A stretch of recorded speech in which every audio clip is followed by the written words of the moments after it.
And now I want your calls on this. Is it offensive to say dear sir or madam? 0207 862 2222 is the number to give us a ring.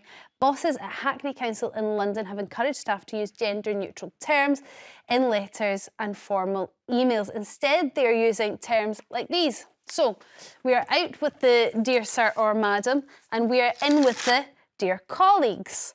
We're in with the dear partners, or dear council taxpayer, whichever one you would like to pick out of these, or whichever is applicable at the time. Now, Hackney Council says that the guidelines will ensure that wherever possible, language is used that creates a welcoming environment and fosters a sense of belonging. Now, is there any need for changes like this? Paula, what do you think? So I think this is a great idea. Oh, for God's sake, you don't, do you? I'm sick, seriously. And let me explain to the old codger Wilfred here why. You know, the one who's finding 60 really hard. Yeah. Go on, you try and tell me how that's going to work. So, as a race, we evolve. OK? And language evolves. Wilfred, you won't remember, but there was a time when we lived in caves and we used to grunt to communicate with one another. And as we have evolved... Sometimes it feels like a few of us still Are we do. still grunting? And as we have evolved, so has our language. And I think we are at a stage in this evolution where we're becoming obsessed with being negative about allowing our language to evolve. And Storm, you did use the word, you know, we were talking about the concern about people being insulted and that they didn't want to feel insulted by using the incorrect pronoun. For me, it's not actually about being insulted, and it's actually about, well, look, this is how our language can evolve, and in evolving in this way, we are becoming more inclusive. Why is that a problem? OK, calling someone dear partner and dear colleague is not evolving. I think it's more polite to refer to someone as dear sir or madam. I cannot see how that is offensive. Well, what if the person doesn't fall or doesn't feel like they fall into either one of those categories? Well, what else could somebody say? What you Well, we've been can't... through it. Well, Would you like me to take you through it again? You can't keep changing rules because a minority, and I would say it's a minority, might be offended by it. You know, I just think we get to a point where you're frightened to open your mouth, and it's all about sort of wokeness and political correctness gone mad. It is ridiculous. Wilfred. And there's no evolving in all that nonsense. Wilfred, I'm a minority in this country. Yeah, so am I. So we are both I don't think minorities. it's woke or politically incorrect that we had the Great Race Relations Act of 1976, the Great Sex Discrimination Act of the same year or thereafter. You know, we were a minority. Because you were a minority, it doesn't mean that your voice should necessarily be silenced or ignored. It's the opposite. You can still learn from a minority. OK, so what is it? Because it's all about actually how you're greeting people. Yeah. What is polite? What's polite? I think that those alternatives there, however you want to be referred to, is not as nice and not as polite as referring to someone as sir or madam. That's how I think. So if you're doing it to be polite, that doesn't do it for me. Well, let's find out how you feel at home about this. Claire from East Sussex, how do you start a formal email? Oh, hello, Storm. Hello, panel. I agree 100,000% with Wilfred. I still, when I write correspondence, is dear sir or madam. My children, my son's 22, my daughter's 34, they do the same. I'm sick of all this pronouns, he, she, it, like, you know, it's silly.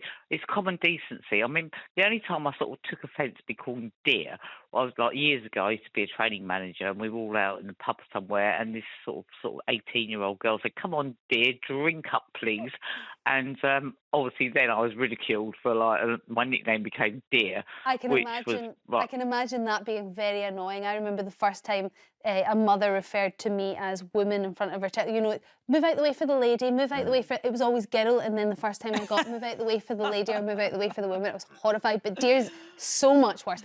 I'm hoping dear sir and madam, the dear isn't in the context that you had it. But Claire, it's so impersonal, dear sir, madam.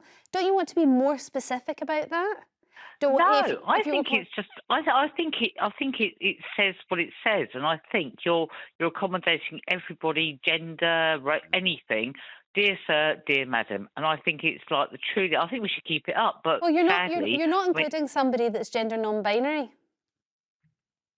No, but we all sort of like, we've got Okay, what do you say, dear sir dear. or other? Yeah, dear sir, madam, or other. What about that? Other. Can't we just say dear sir and madam? Yeah, I'm with It you. worked before. Yeah. Okay, Sorry, but it did. But if we're just never going to change, we're never going to evolve, But as we need Paula to said. change those, Storm. Why do we need to change? Why, if it ain't broken, why are we trying to fix it? I think it because works some even people- now in the 21st century. I think it works. It does for 99% of the population, but there is a small minority of the population that are putting their hands up and saying, do you know what, it doesn't actually work for me anymore. And as a civilised society, if it's not going to cause us any hassle, just writing something slightly different, why don't we just make the small Then changes?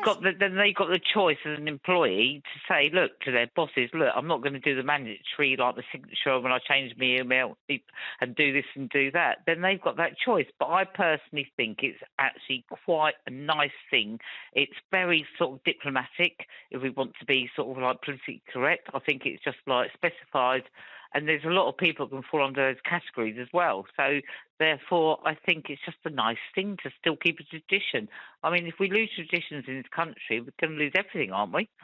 I don't know. Maybe we'll just lose the stuff that we need losing. I don't know, Claire, but thank you very much for your call.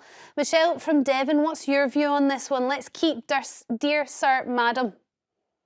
Morning, everybody. I'm afraid I'm on Wilfred's side as well. I think we do need to keep these standards of sir and madam. You're looking at saying evolving language, but it's not. You're buying into a very small minority of people's woke ideas. Okay, let's take away the woke ideas is an interesting term, but we won't get into that. But let's put aside the fact that we have non-binary people that do not fit into sir or madam, and so it would be an inappropriate thing to send those individuals. Although when you're sending a letter to somebody you don't know, you would be unaware of that situation. Let's take that away. Dear sir, madam is so old-fashioned and it's so impersonal, and basically you're saying, I have no idea who you are, but I'm trying to be polite and here's what you need to know. And isn't there nicer ways of starting a conversation? Like what? No. I think it's just a standard our country needs to keep. I think we lose a lot of our standards. I think sir or madam's a perfect way to start a letter. And when you're looking at somebody who don't identify as male or female, or I mean, you could go to 1,000 different phrases of dear cat, dear whatever, but I think Sarah Madden sets a standard. Cats, I think we've got bigger issues with that one. But Michelle, I take your point. Thank you very much for your call. John from Essex, are you also a fan of the dear sir, madam? I am. I think it's perfectly acceptable.